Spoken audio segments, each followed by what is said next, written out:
Welcome to the Mom to Mom show, brought to you live by ECRC Martoma Productions. We're live on the Chaldean Moms of Metro Detroit page. My name is Lisa Denha, and I'm your host for tonight. I'm sure that most of you are aware that there was an issue over at St. Joseph's about a sexual abuse of a minor by a subdeacon and a sacristan. We have to say that St. Joseph took quick action. They removed the subdeacon from his duties at the church and informed their community, and we have to commend them for that. So we're here to discuss a little bit about what happened and to talk a little bit about what are the signs to look for when it comes to sexual abuse. We have three great panelists with us here today. They're therapists, so they're very knowledgeable on this subject, and we understand this is a very sensitive subject, so we'd like to give you as much information as we can. I will be asking questions to the therapists, but we encourage you to ask us questions live on this show through the Chaldean Moms of Metro Detroit page, and ask us so that we can answer your questions. So even though we're here, like I always say, we're in your living room talking to you. Panelists, welcome. So today we have with us Stephanie Nofar, Janice Kizzy, and Zina Hassano. So ladies, welcome. Thanks for having us. Would you like to just maybe take some time out to introduce yourself? Janice, how about we start with you? Okay, my name is Janice Kizzy, and I'm a social worker. I've been in the field for about 15 years. I've had a lot of different experiences. I specialize with children, ages 5 and up. I also do individual, adolescent, adult, and couples counseling. I specialize with trauma, both childhood and adult trauma, as well as grief and loss. And right now I have a private practice, Mind and Spirit Counseling, in Sterling Heights and Southfield. And that's me. Stephanie? My name is Stephanie Nofar. I'm a licensed professional counselor. I have a private practice in Sterling Heights called Hope and Counseling. I also have, I'm a certified advanced alcohol and drug counselor. So I do specialize in a lot of addictions, but I also see a lot of the general mental health, depression, anxiety, trauma, things like that. So, Zina? My name is Zina Hassano. I received my doctorate from the Michigan School of Professional Psychology. I specialize in sexual trauma, so I mostly deal with adolescents and adults. And deal with rape, molestation, so a lot of kind of sexual violence. And I see a lot of anxiety and depression, and that's all kind of intertwined too. But I work at a nonprofit called Fair Sky Foundation. That's through Ferndale, Michigan. Yes, well, thank you for being with us here today. Thank you. The first question I'd like to ask are, and I'm sure a lot of the moms that are on the moms page would like to know, what are some of the signs to look for if you feel like your child is being abused? Some of the things that are really important to look for when some signs are decreased self-care, like not wanting to shower, not wanting to do their hair, some like symptoms like not feeling well, always having a headache or a stomach ache, feeling like more tired, like more distant, more withdrawn. not wanting to hang out with friends, not doing the normal everyday routines that they are normally used to. You know, just like some are general behavioral changes, some are more extreme. It could be like they're just acting out, throwing a lot more temper tantrums, not getting along with their siblings, doing, poorly in school, things like that. Sometimes these are things that just happen with teenagers. I mean, we see every year is a different year with them. How do you know when it's something serious without overreacting, let's say? I mean, temper tantrums, mood swings, these could just be normal behaviors from teenagers. I think it's important to note, too, that these symptoms usually happen consecutively, and so you're not going to see, it's very unlikely you're going to see just one of these at a time. You're going to see either they're going to isolate, or they're going to have temper tantrums, or they might do both, or they might, lack hygiene, have trouble sleeping, and isolate. So there's going to be a lot of different things that happen, and there's going to be a change from the norm. There's also the other extreme, which is a lot more sexual acting out, or being more promiscuous, or being interested more in like porn, or different things that you'll notice, and you'll be like, wait, why are you doing that, or why are you dressing like that, or why are you walking like that? There's different physical aspects of being more promiscuous too that that may come out as an opposite. It just depends. Each person is different. And like, how would you know the difference between them just acting out and them being sexually abused? You don't. So like, open communication is definitely key. You know your child more than anyone is going to know them. So if you create an environment where they feel comfortable enough to talk to you about anything, then that's great. But also, you can sit down with your child, not in the midst of an argument or them acting out, but really just sitting down with them and saying, I'm very worried. You're exhibiting these behaviors. This is very unlike you. Is there something that you need to talk about? Is there something going on that we need to know because we're worried about you? Making the focus about them and showing them that you're really, truly caring about them. Not that like you're annoyed of their attitude, that it's about you. We're trying to create a safe environment for them. So really trying to have that communication, like I said, not in the midst of a fight, because that's not going to do anything, because emotions are high, but really just like calming it down, talking to someone, talking to them and saying, what's going on here? And really it starts like before a crisis. So it's keeping an open line of communication, even when things are neutral, when things are good and happy or not happy in just a regular day. And so when things do come up, they can feel like they can come to you rather than being in the midst of a crisis and not knowing where to go. And then I think it's also a big thing too, not to overreact or minimize when they do come to you with something that you may think is minor. Don't minimize that and be like, oh, like, when I was your age, I had kids, yes, and I ran a household, exactly. or don't like over exaggerate, like and make something that's small like so much bigger. Like if they're coming to you with something that they're trusting you with, don't make it so much bigger that they feel like, oh, if I tell my mom, she's going to make it such a big deal, or if I tell my dad that he's going to make it such a big deal, I can't go to them. I think that's really important. Oh, Is yeah, it probably, and this is just me speaking as a mom, if my child were to come to me and tell me something like this, I'm assuming that my child's coming to me because they feel like they can trust me. If I'm going to overreact, it's like the trust is gone. Oh, yeah, absolutely. Because then all of a sudden I've taken it to the next level and told somebody else, and versus maybe working with my child first. But then what should a parent do once their child tells them? When is it the right time to call the authorities? What would be the best thing to do next? The most important thing to do is include that child in that decision. Okay.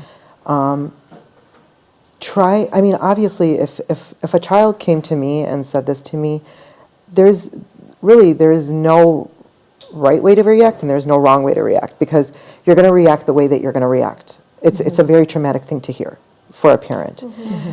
With that being said, it's really important to also just say, okay, what do we do with this? And allow them to be a part of that process. It's really important not to blame and not to shame and say, oh my gosh, what if people hear about this? What are we going to do? Our name is going to be ruined, this and that. That's such an important thing not to do. And it's really important to allow them to tell you what they want the next step to be. As a parent and a protector, it is your obligation to protect your child. So at some point, you do have to go to the authorities if your child is still a child. After 18, they have the right to make that decision. There's a lot of people that will choose not to report after they're adults, although they still could, because the statute of limitation hasn't run out. Yeah.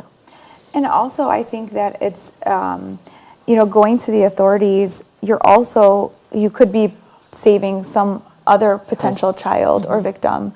you know, and so we have to keep that in mind too, that it's not just our child that we are protecting. We also have an obligation to our community, to other children. You know, I feel like, and I'm sure you guys feel like you agree, like when this stuff happens, our entire community is hurt. Absolutely. So, you know, to put another child at risk because we don't want to shame our family, or, you know, because we just don't want to talk about it, Right. you know, we're not doing a service to our community either. Sometimes what's so sad is with this situation, it became like a community issue because everybody had different viewpoints, but we tend to forget that there is a victim.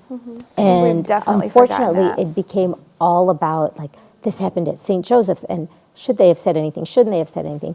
But there's still a child that was a victim that we have to remember and we have to pray for.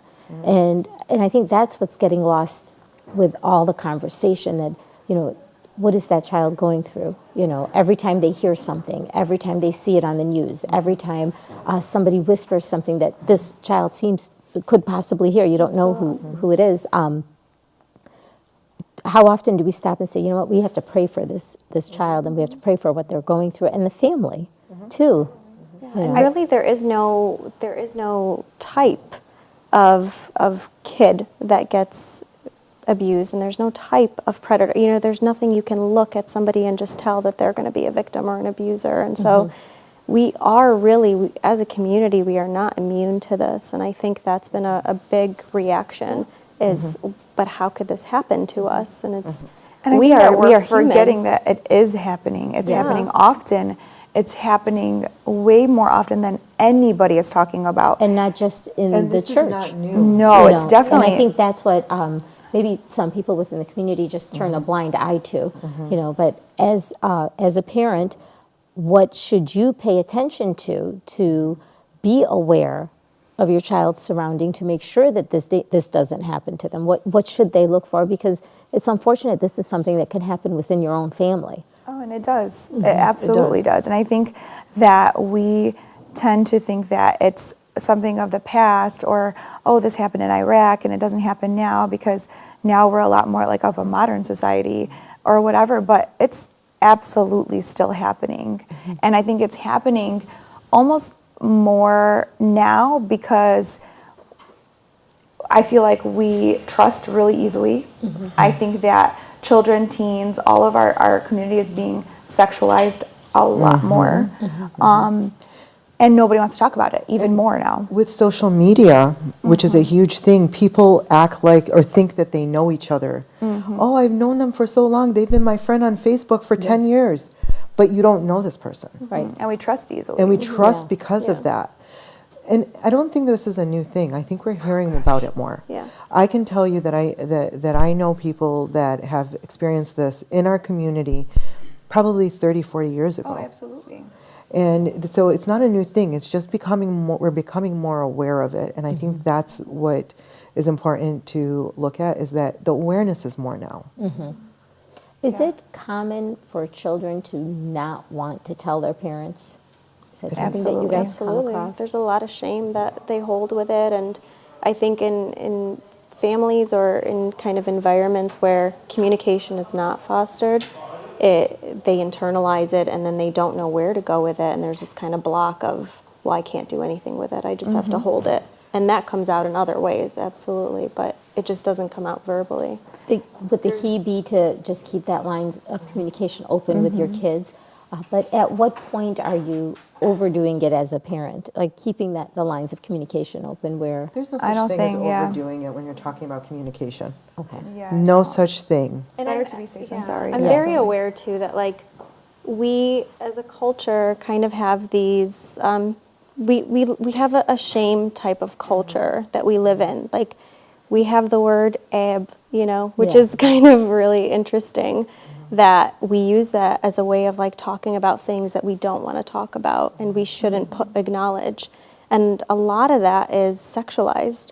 You know, we don't say penis, vagina, and you know, and this is not a way to like tell people how to parentify their kids, but it's a way of saying, you know, if you're not talking about things in an adult manner, you can't expect your kid to talk to you about things in an adult manner either. I recently had a friend of mine who she has 3 little boys, and she like sent us a video of her son saying the word penis. And I was like, oh my gosh, like that's so crazy. Like I don't do that with my son. Like I say pee-pee. And she's like, no, don't do that, because God forbid if anyone were to touch him and you were to take that to an authority or a court, and if they say pee-pee, they don't necessarily know what that means. But if you give your child the right words, like they can explain exactly what happened and nobody's gonna doubt penis is penis. Instead of pee-pee could mean your elbow. Yeah. You know? And I said this, I was like, wow, I never thought of it that way. But it's really sad that we have to. You know, but that's how it goes, and we should be doing that, you know, and I think a lot of us, I mean, how many of us have had a talk about sex with our parents?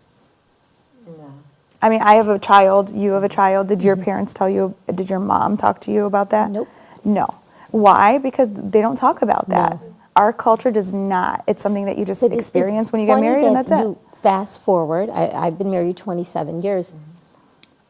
The term "ep" still exists, but then the society in general is just so open to sex nowadays, and everything is about sexuality. But then "ep" still exists. It almost doesn't make sense anymore. Yeah, it doesn't. You know? It's very contradictory. Yeah.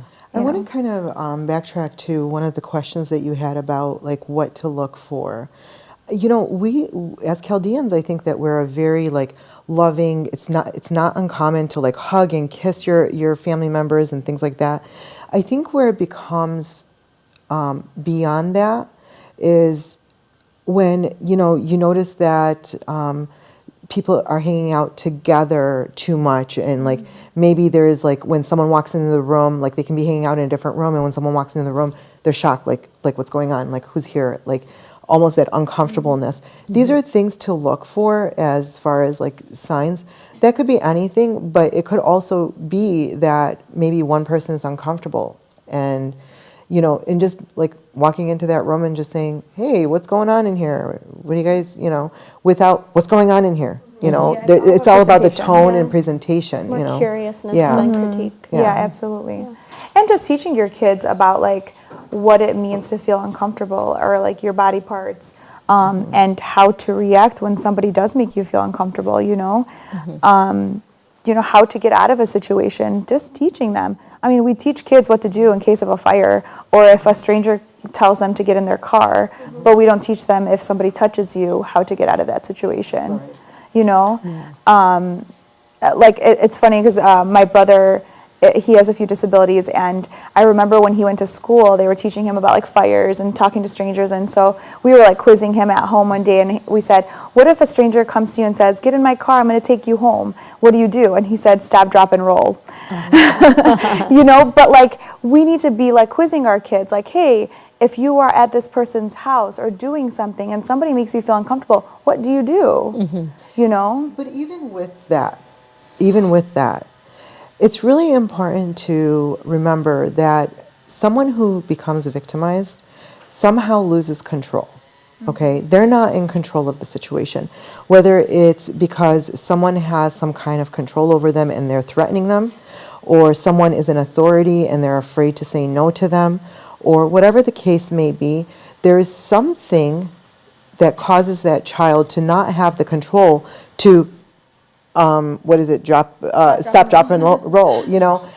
So you can work with your child and you can give them all the tools, but there are times when the perpetrator might not, like they might have something, or they may threaten them, or it could be anything that would have them to lose control. And now that the person has control over this child, or even if they're not a child, adolescent, or even it's huge on college campuses too. So it's very possible that they lose control somehow and they become victims that way. And also we have to be more aware of where we're leaving our kids, what we're doing, like how much access are we giving other people that we don't necessarily know that much about. Right. You know, like I like with the churches, like we're doing like protecting God's children, we're doing all of that. But do we really know where we're leaving our kids? I mean, yes, church is that place that we've always thought it's the most safe place in the world, but everybody's human there. The volunteers, you know, they're human. And so we shouldn't just drop off our children and walk away and never look back. Ask questions, make sure that you know who your, you know, child's teacher is in catechism, you know, who their small group leader is in the youth groups. Get to know them, you know. And so, like, not to take for granted anybody. Like, even if you're taking them to, you know, a family member's house, like making sure that, like, everybody has their boundaries, you know. Friends' houses, like we were talking before the show about, like, you know, our parents didn't let us, you know, sleep over a family member's house that had brothers, go to friends' houses that had brothers in the house. That doesn't happen that much anymore. So just being more aware of where your kids are, who's around them, and what type of person, you know, people that they are with. How about even the whole idea of, like, before you drop your kids at a friend's house, actually having a conversation with their parents? Yeah, absolutely. When I was growing up, Yeah. my parents wouldn't let me go anywhere until they knew their parents. Even if they were American, they would call their parents. They would know exactly what we were doing, like Sorry, all my of that. mom was waiting outside anyway. Exactly. And that's such an important piece. Like, now I have, like, teenagers that will come in and they'll be like, my mom wants to talk to their mom before they let me. And I'm like, good. I'm like, that's what's supposed to happen. It's her Yeah. job to protect you. Yeah. And a lot of parents are not doing that. Yeah. Almost scared because they don't want to offend their parent or their kids, or they don't want to embarrass themselves in front of other people. Like, Right. oh, what if they think I'm weird because I'm asking this? It's your child. Yeah. It's your child. Yeah, I think that's a really important part. I was just thinking about that when you said it, about just like being curious with your child. It's your child. Like, if they are abused in any way, shape, or form, that is going to affect them most likely for the rest of their lives. Yeah. You should So learn that- to like your child instead of just Yeah. love But with them. that being Exactly. said, what is the long-term impact of sexual abuse? It's lifelong. I can tell you that it's something that they live with the rest of their life. I mean, I've been working with trauma and sexual abuse since the beginning of my career. And like I said, I've been in the field for 15 years. And it's lifelong. Even people that are older now and have experienced trauma in their childhood will come in, and we still work on that childhood trauma.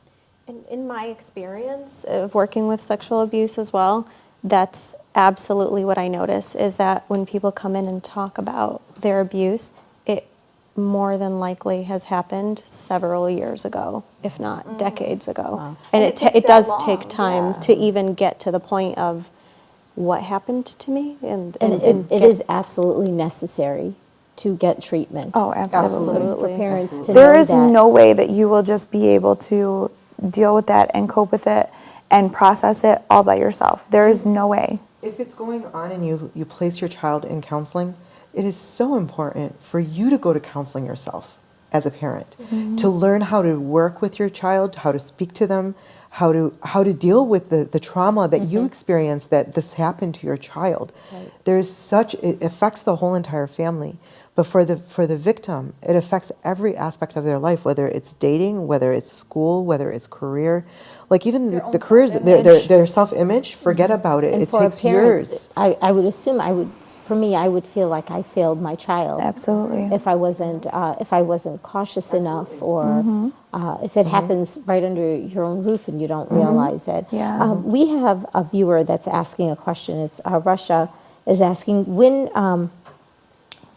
should parents go to authorities? And I know it's something that we brought up earlier, that it's something that you should include the child in that decision. But when is a good time to go to the authorities? When Is you it have all the right when- facts, I would say, get all the facts. You know, make sure that it's not an allegation that, like, your child has, you know, come up with to get out of trouble from something. You know, just like really like look into it. Don't just, you know, believe right away, but like ask more questions. Get to know like this person. Are there like, any signs to pick up on where maybe the child is making up this story?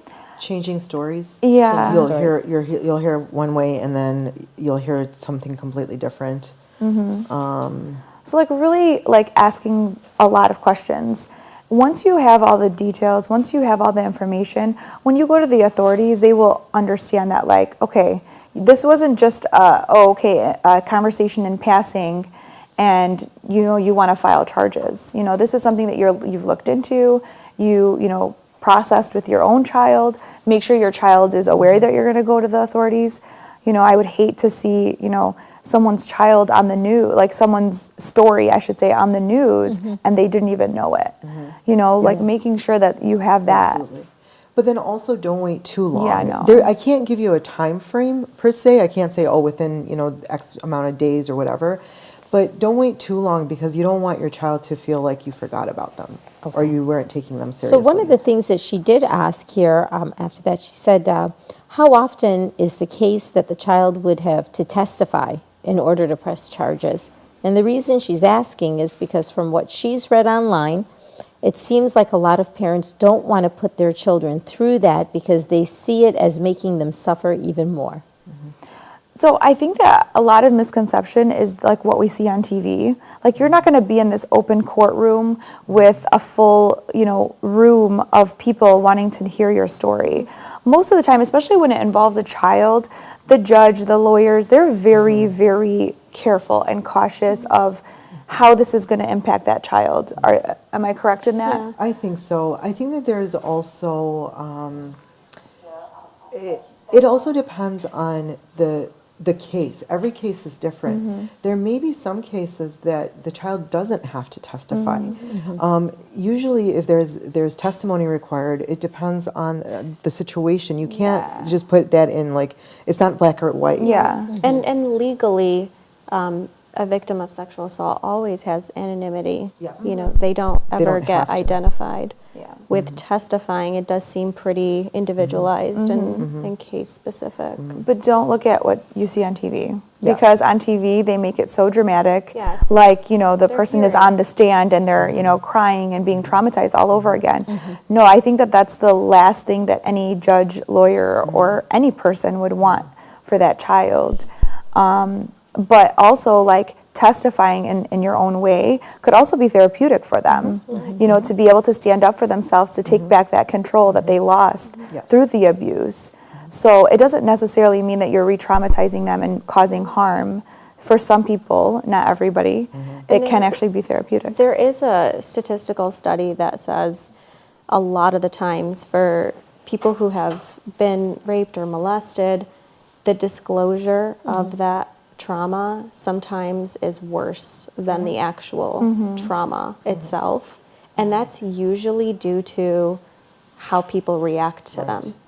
So if somebody's saying, well, I don't believe you, or you don't know what you're saying, that's actually going to lead to re-traumatization more than just actually retelling it itself. Or the worst is, it was your fault. Yeah. Oh, yeah, of course. You brought it on yourself. Yes, you brought it on yourself. So and I know we actually brought this up a little bit earlier, but if I had a viewer that just asked the question, what to do if your child does come up to you and say something. Maybe we can just go over it again really quick, since she just asked this question and we're talking about this. Your child comes up to you. I think what we talked about was just open communication before that. If your child comes up to you and shares this with you, that tells me that there is some kind of communication there, so you're already in the right direction. So trying not to overreact to the situation and not reacting in a way that's going to shut them down or make them withdraw, I think is what we talked about, because that's like making it a welcoming environment and a safe environment is the most important thing. Be supportive, be loving, be empathetic. This is not an easy situation.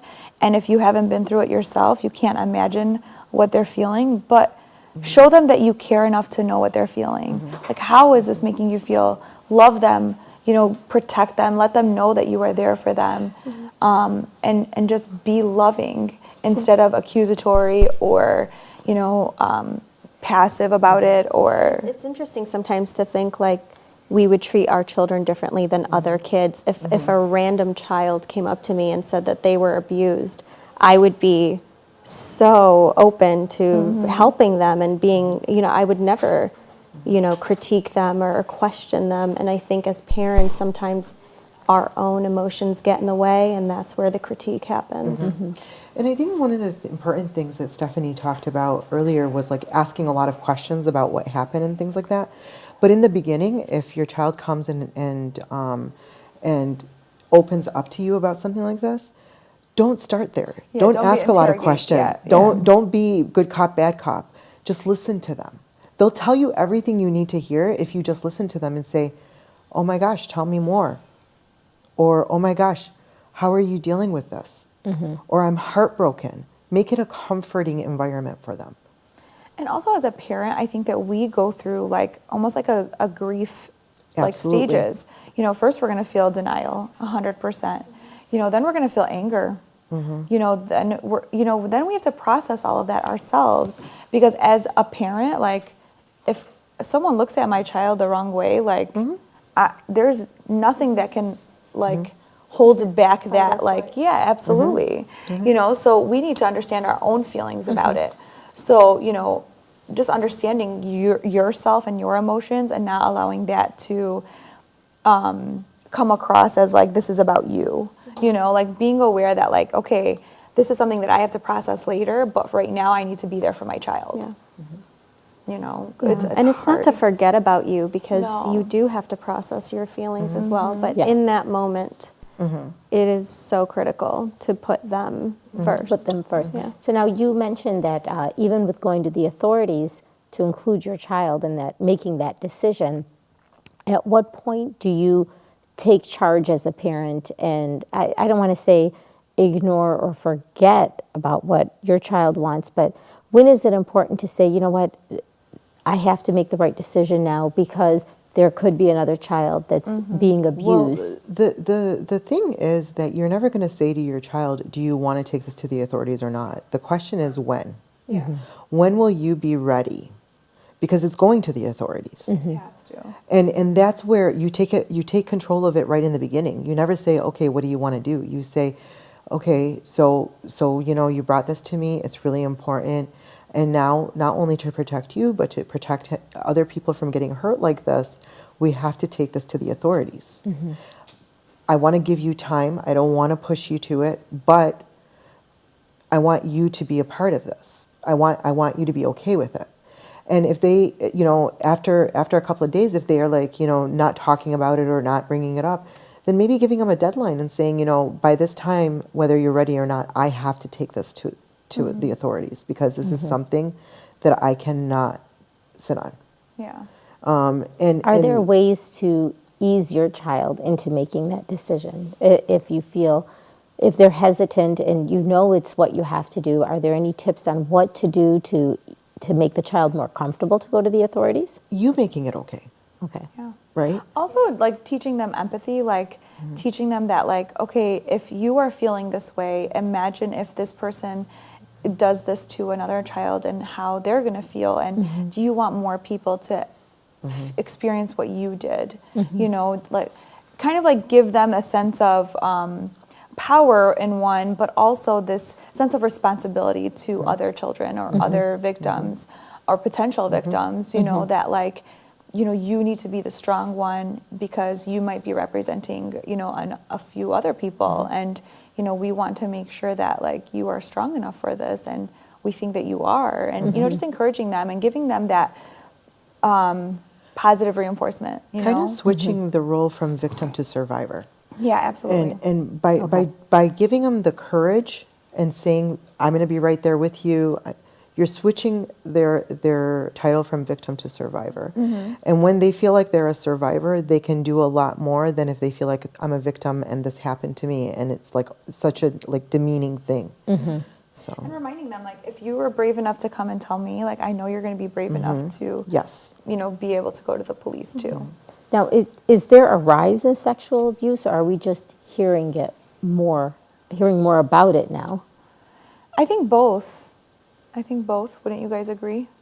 I think I would say, I don't know. I think it definitely could be both, but I definitely think that we are hearing about it Yeah. a lot more, and we're hearing about it more, like I said, in our community, and it's still kind of opening our eyes to possibilities that we didn't even think about before. Yeah. Yeah, I would agree with that. I think And that we're hearing truthfully, about until it. I think, though, you guys too- mentioned it, being an issue within our community.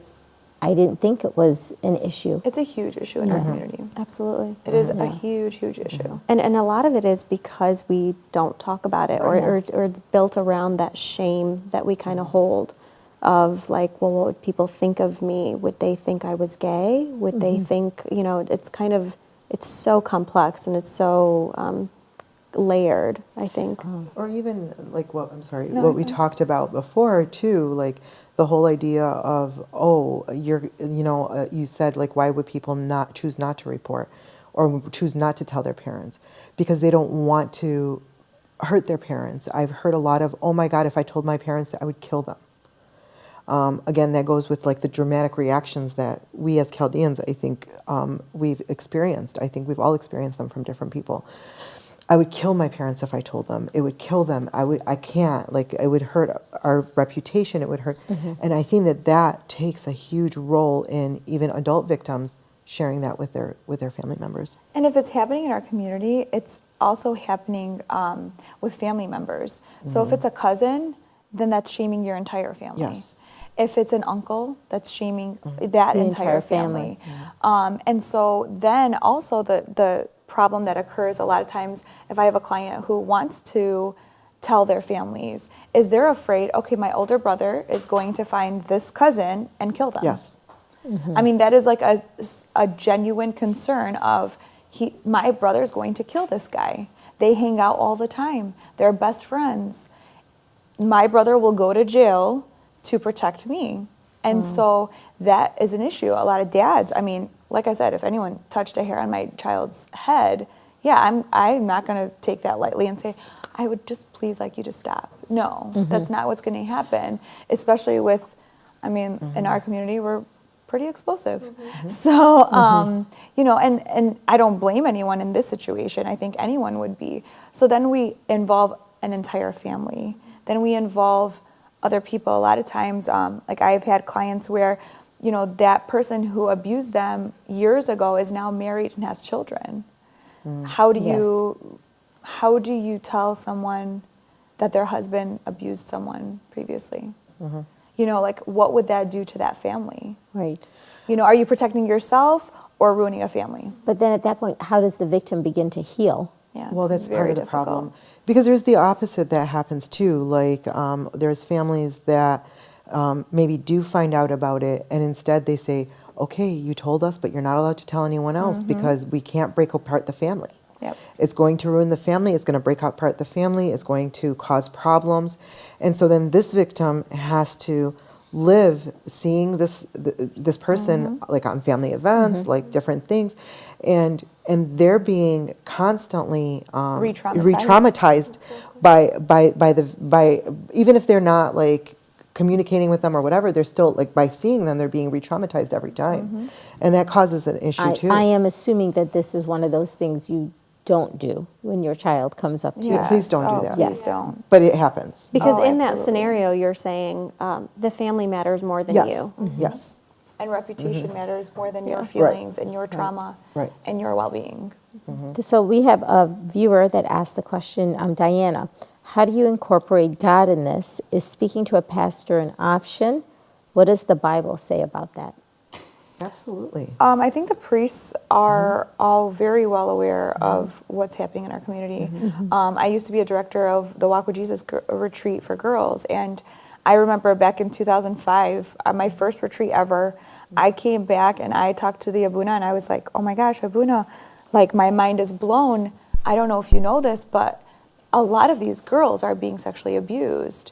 And he looked at me, he's like, I know, Prati, I know. And I said, wait, what?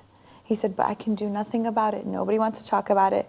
No one will allow me into their homes to talk about it.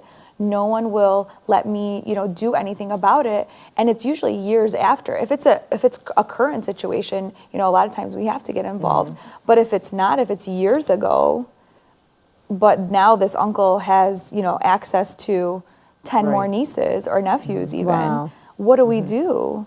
But nobody wants to talk about it. That's what he said to me. He said, if you can find a way to get people to talk about it, I will be the first one to back you. And that was in 2005. And my mind was blown. I had no clue that this was going on. None.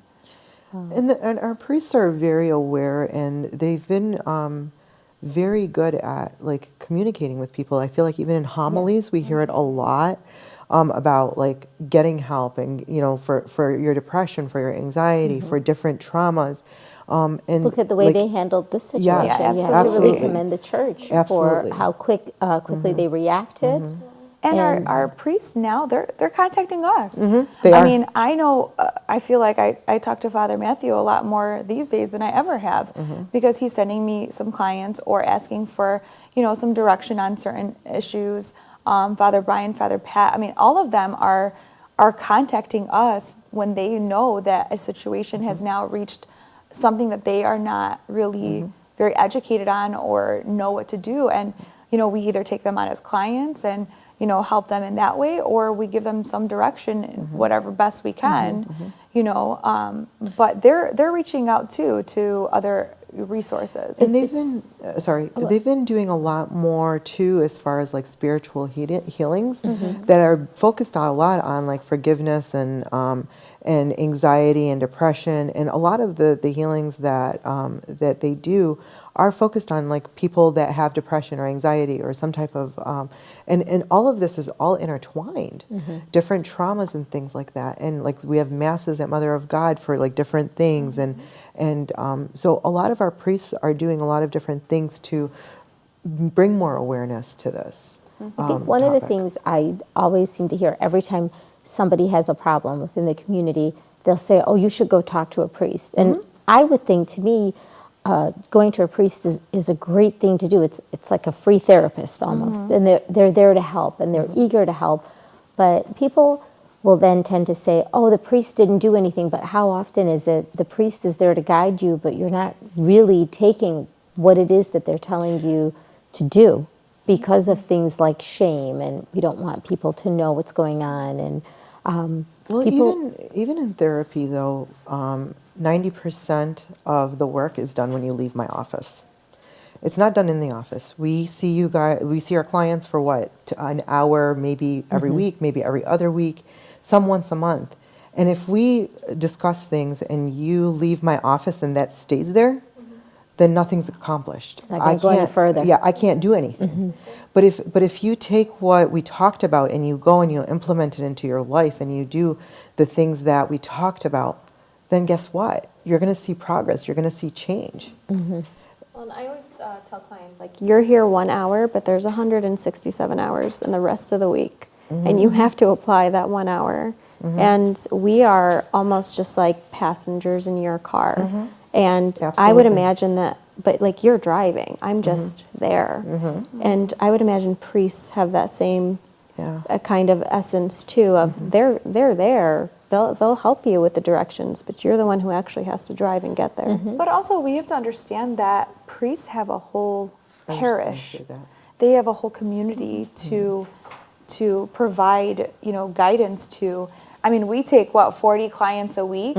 Have you guys seen how many people are in church on Sunday? Imagine if all of those people wanted 1 hour of your month. You still don't have enough time. No. Not to mention they have to do, Bible studies. They have to do marriages, the communions, this and that. I mean, like, we have to understand that that's not their entire job. They will help, absolutely, and they can only do so much. But, we can't solely depend on priests because they're very busy. Yes. I mean, like I said, even if you took the entire mass, just one mass, not even like the 3 that they probably do, but just one mass, give each person just 1 hour in the month, and that is way more impossible. hours than there are in a month. Yeah. So we have to be understanding of that too, that they are human, that they have a whole parish and or a community, because I go to St. George, but I might want to go and talk to a different priest at a different church. So it's not just only their parishioners. I mean, they have a lot on their plate, and we are living at a time where there's a lot of tough things going on in our community. So there really literally isn't enough time in the Yes. day. Well, No. and it's okay to think too that, they are not experts in they're everything, just like we're not at all. Absolutely. If I have an Absolutely. addiction client, I'm going to send them to you. Right. And And we that's do that okay. often with That's so that we can be there 100% for our 40 clients rather Absolutely. than being there 50%. Absolutely. And How we much do does that. it how much does it help for a victim to know that they're not alone, that they have support? Does that make a huge It's a impact? huge impact. Incredibly. That's That's probably something I the think biggest parents need to callous is when they realize. feel like that they're alone. Yeah. Because the act itself is so isolating, because you feel so much shame, even if it's not Chaldean or it's not anything like that, like the shame of your actual body, like what's happened to you, the act itself, all the implications that come with it that you might question yourself on or other people might question you on, is so isolating that the minute you feel supported and feel that you're not alone, that's when you're going to be the strongest, you know? I want to echo something that Janice said a little while ago about, as a parent, even just saying, I'm with you on this. I don't know. When you said that, it felt so powerful, because Yeah. I would imagine hearing that in my absolutely. weakest moment would make me feel just Like you can take so on much anything. more. Exactly. Yeah. When a viewer wants to ask a question, what are some resources that you would recommend, any retreats or workshops to educate girls and boys about this subject? I mean, our community puts on a lot of retreats, but not necessarily focused on this subject. I think it would be very Beneficial. beneficial, but I think it would also it could be very traumatizing for people that have experienced it. Oh, yeah. Yeah. you've But experienced if that, so. but there are definitely conferences and things like that we attend as Yeah. professionals that generally are usually open to the general public, but that usually professionals hear about them. Yeah, I mean, I think all the retreats do touch on this subject. Absolutely. Like I said, in 2005, I had no idea that this was an issue, and when creating Walk with Jesus, that was not a thing that we had included. It came up like kind of randomly, and then it became a part of that retreat. So, I mean, the retreats like Walk with Jesus, Two Foundations, you know, like just giving at least girls, I don't know about boys, I know boys have like Two Foundations, I don't know what they have else. I mean, for like on Kairos, we have both both men and women. I'm one of the directors for Kairos too, and one of the things that I've noticed is that everyone in their personal journey experiences what they experience. Yeah. So if they've had that type of trauma, sometimes it is part of their healing process. Yeah, it all depends. But I mean, I think that if parents look hard enough, they'll find resources. You might find one in your city, your school. You know, I feel like a lot of people are talking about it, especially with like the sexual harassment movement, with like the Me Too stuff, all of that stuff. I think people are talking about sexual abuse a lot more than they ever have. So I think that there's a lot of resources for people. I know like a lot of churches have different meetings or, you know, kind of like town hall meeting kind of type things. Look into it in your own city. Look into it at your schools. And if it's not there, contact people like us. We'll do Yes. something like that. Like we We say would that all love the to. time. Would you ever recommend for a parent to contact the abuser themselves? Should you ever approach whoever the abuser is? So it's kind of like a very touchy topic. I mean, as a parent, I think I would run right over to their house. And that's part of the Wanna kill problem. Yeah. Because feels if- impulsive. It's very impulsive. And You have to when think of the benefits. Like, Yes. what benefit is it going to have? Yeah. You know, think of what Yeah, like benefit it's what going to is have to your kid. what is the end point of that? And is it going to benefit your like Stephanie said, is it going to benefit your child or is it going to hurt them more? Or is it going to benefit just you? Right. Because you want to get that off your chest. Yeah. And that's where the authorities come into play. You know, it's I always say it's so much better to go to the authorities and let them deal with it, because if we're left to our own vices, we could make the problem a lot worse. Absolutely. And then also make the support that we're showing our children completely the opposite. And also, what are we showing our child that, like, that's, you know, violence shouldn't create more violence. You know, we shouldn't show them that, you know, if someone hurts you, you hurt them back. You know, we talked about what people can do, like, what does the Bible say about it? Unfortunately, it's a tough pill to swallow, but the Bible says to forgive. You know, does that mean that we forgive and then we allow our children to be with that person? Absolutely not. But, you know, we need to work with our child to be able to forgive that person, the act, the everything, you know, like everything that happened. And it's very difficult if we are going to go to that person's house and beat them up. And one of the Yeah. really important things that you just said about forgiveness that made me like have a thought is forgiveness is a process. Oh my gosh, yes. Okay, so just because the Bible says you must forgive doesn't mean that that's going to happen like this. It's a process. And it's a process that happens when someone feels supported and when someone can deal with the trauma and move forward with their life. You know, it's impossible to say to someone, there's a timeline, you have to forgive by this time. Yeah. Especially when it comes to sexual assault, it's the timeline can be ongoing. Yeah, for the rest of their lives. Yeah. I had a question.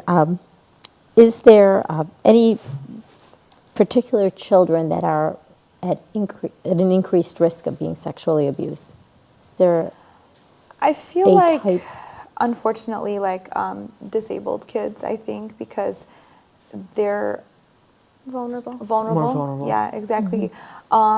Really shy kids, you know, but it can go either way because like the outspoken kid who like throws temper tantrums may not be believed because, oh, well, this kid is bad, so like Right. we're not going to believe them. Right. Well, and So, like, on the it's- other side of yeah. it, like predators, you know, of sexual assault usually have a grooming process, and that does take time, and they do kind of pick out kids, and it really does depend on, it's either going to be, you know, it's not an either or, but Yeah. it could be the outspoken kid or it could be the shy kid, and it really depends on the predator and what they're looking for and what they can groom out of that kid. And a lot of the time, like sexual abuse is not done like right that moment. You know, like she said, like they're kind of like they're going to get to know your child. They're going to get to know them, see like what is this child about? How is their relationship with their parents? Right. Is this the tattletale kid? Is the, you know, like It's very methodical. Yeah, absolutely. You're not going to get a person who's going to abuse your child who's just a complete stranger off the street. Is it more likely to be abused by somebody that you know? Yes. Yes, versus- absolutely. Because there is a process to it of having that power hierarchy, of getting to know the kid, and of knowing, you know, would they tell, would they not tell, how, you know. also and how you're gonna, like how that If they're predator is going to supported. get into your life. You know, they need to know, do you like basketball so that they can play basketball with you? Do you like to play with Barbies so that they can play Barbies with you? So like they, you know, it's very methodical, and also we need to be aware of our child's behaviors that may kind of raise some red flags as to them being an abuser. You know, like I think porn is a huge issue in our community right now, or just in general in adolescence. Like, is your child sexualizing things a lot more than they should? You know, are we high-fiving our teenage boys for having sex a lot? You know, or even girls, I don't know. So like we need to be aware of the signs of our child being a predator as well, you know, making sure that we are teaching our children what to do in the situation that they are touched inappropriately, but also if they have these thoughts that they would like to do that, you know. If somebody is an abuser or has that tendency, can they be healed? Healed, I don't know if that's the right word. I Or- would say, I think that they can control their There is a thoughts, possibility. symptoms to a certain extent, yeah, absolutely. But also Yeah, just to remove yourself from certain situations, Yeah. knowing that you are having these thoughts or feelings, to be at least aware enough to remove yourself from certain situations. I would go off of a little bit of what you said of saying maybe they can control the behavior, but I don't know that the thought Yeah, can be I agree controlled. with you. Yeah, that's And basically really, a better it's way the to- behavior that needs to be controlled Yeah. because the behavior is the part that hurts. Yeah. So like, I mean, if you know that, if you can get help for something like that, where you are having these thoughts or feelings, and you can at least be aware of it enough to say, okay, these are the thoughts and feelings I'm having. I should not be volunteering at a child's, you know, school Right. or a park, or, you know, things like that. Like, I think that would, I think just taking yourself out of certain situations, knowing that you can't control the thought or the feeling or the behavior, but like knowing that like you need to remove yourself because you can't control certain things. Hopefully they're honest with themselves. Yeah. Yes. Yeah. Absolutely. I also think it's kind of like anxiety triggers, right? So like someone can be triggered with their anxiety and they have the tools to kind of bring themselves down. So this is kind of similar. I'm not comparing the two. Don't get me wrong. But it's kind of similar in a way that like that's what they were talking about. Like if you're having the thoughts and things like that, and to remove yourself from that situation so that you don't become the predator. Absolutely. I feel like we can go on. 1 hour is not enough Yeah. to talk about Unfortunately. this subject. And thank you, ladies, so much for coming Thank you. Thanks for tonight. the having us. opportunity. Thank you for having I feel us. like you were very informative. I hope the moms watching really picked up on everything that these great panelists had to say. And we appreciate that you took the time out to watch us. Thank you for being with us. If you have any questions, please feel free to continue to ask them. I'm assuming you definitely all keep watch tracking the it. show, so if there's any questions, please, Or feel free to personally answer. message us. Yeah, absolutely. If you don't want anything public, let us know. Absolutely. Yeah, You can personally absolutely. message us all. Yes. And then all three of these panelists are wonderful therapists. If you feel like you need to reach out to any one of them to talk to them, please do so. We appreciate that you are with us here tonight. We ask that you pray for every victim out there. Like I said earlier, we tend to forget that these victims are hurting. We tend to focus more on who the abuser is and the gossip behind the story, but We there is can- somebody that's in a lot We of can pain. also pray for the predators too. Yes, And For their own families. healing. and to pray for their families, and that's something I think that we tend to forget, that there's a Yes. family hurting. So thank you for being with us tonight. We'll see you next month. Have a good night. This is Lisa Denha on the Mom to Mom Show, brought to you live by ECRC and Martoma Productions.